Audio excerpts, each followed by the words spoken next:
आज आपण मस्त असा इथं ओल्या वाटाण्याचा भात बघणार आहोत. एकदम मोकळा, फुरफुरीत आणि खूप छान असा टेस्टी लागणारा मस्त. आपण मसाले भात, पनीरचा भात, वांगा बटाटा भात असा सारखा खातो. हा जरा वेगळाच आहे आपला असा वल्ला असं वाटण करून आपण हा भात असा बनवलेला आहे. मस्त असं हिरवं वाटण बनवून असा बनवलेला आहे छान असा भात. साधा आणि सोपं खायला ते एकदम खूप छान. आता मस्त इथं बघू शकता मोकळा आणि एकदम असा फडफडीत झालेला आहे आपला भात. एकदम हाताला पण नाही चिटकत असा छान असा भात झालेला आहे. तर आता साहित्य तर मी काय काय घेतलं तुम्हाला सांगते. इथं मस्त कांदा, टोमॅटो आणि बटाटा घेतलेला आहे. नंतर इथं मस्त असे ओले वाटाणे घेतलेले आहेत. इथं आलं लसूण घेतलेलं आहे. इथं कोथिंबीर, कढीपत्ता आणि कांदा घेतलेला आहे. हिरवी मिरची, तमालपत्र आणि खडा मसाला. इथं आम्ही आता दावतचा आहे ना तुकडा घेतलेला आहे. तुम्ही कुठला पण घेऊ शकता तुमच्या आवडीप्रमाणे. आता मस्त इथं आपल्याला ना तवा ठेवून घ्यायचा आहे आणि त्यावरती छान असा लालसर होईपर्यंत आपल्याला मस्त असा कांदा भाजून घ्यायचा आहे. त्याच्यावर घ्यायचा आहे आपल्याला. एकदम ह्या पद्धतीने तुम्ही करून बघा. खूप छान लागतो भात. सारखा आपण मसाले भात इथं खातच राहतो, पण हा पहिल्यांदाच मी असं बनवला तर इतकं खूप छान लागलं म्हणून मला तुमच्यासंग रेसिपी शेअर करावी. आता हिरवी मिरची, लसूण आणि आलं टाकायचं. हे पण आपल्याला छान असं तेल टाकून मस्त भाजून घ्यायचं, म्हणजे कसा उग्र वास येत नाही आल्याचा, लसणाचा आणि कांद्याचा पण.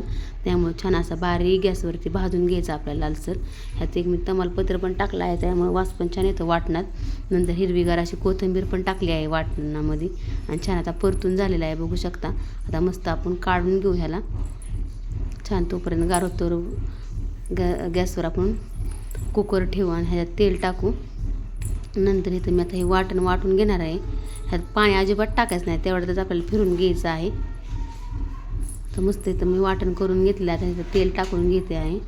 ह्यात थोडंसं शहा जिरं पण टाकायचं, 2-3 लवंगा, 2 मिरं आणि तेजपत्त्याचं पान टाकायचं आणि आपल्याला कांदा टाकून घेऊन हे चांगला परतून घ्यायचा आहे कांदा. ह्यात तुम्ही आता तुमच्या आवडीप्रमाणे भाज्या पण टाकू शकता. ह्याच्यात तुम्ही फरसबी, गाजर तुमच्या आवडीप्रमाणे जे आहे ते टाकू शकता. माझ्याकडे जेवढं तुम्ही तेवढं टाका, हे एवढं टाकलं तरी खूप छान लागतं.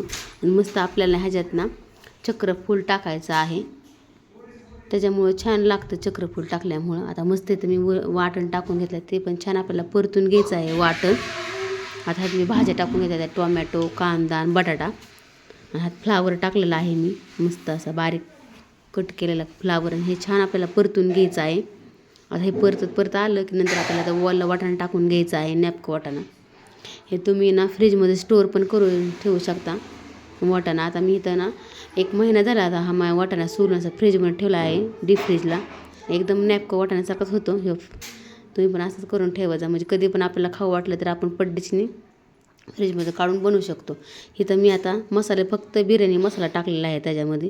आता छान असं परतून घ्यायचं आहे आपल्याला. आता मस्त असं परतत आलेलं आहे बघू शकता. आता छान आता शेंगदाणे टाकलेले आहेत मी, तुम्हाला आवडेल तर तुम्ही टाकू शकता. इथं मी शेंगदाणे टाकून घेतले. आता मस्त स्वच्छ आता तांदूळ धुवून पाण्याने धुवून घेतले. आता हे टाकून घेते मी तांदूळ इथं. एकदम छान आणि टेस्टी भात होतो. नक्की तुम्ही पण असा करून बघा. आवडलं तर लाईक, शेअर, सबस्क्राईब करत जावा. असे छान छान माझे व्हिडिओ बघत राहत जा. आता इथं मस्त हिरवीगार कोथिंबीर टाकलेली आहे. तुम्ही पुदिना पण टाकू शकता तुम्हाला आवडत असलं तर.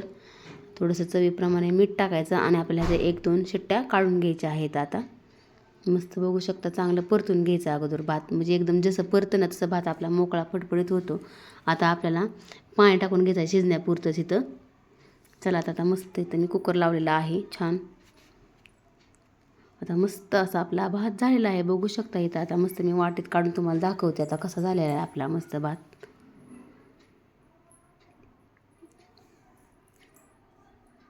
एकदम थोडंसं मला डेकोरेशन करा तुमच्या बरोबर शेअर करावं बघा बघू शकता.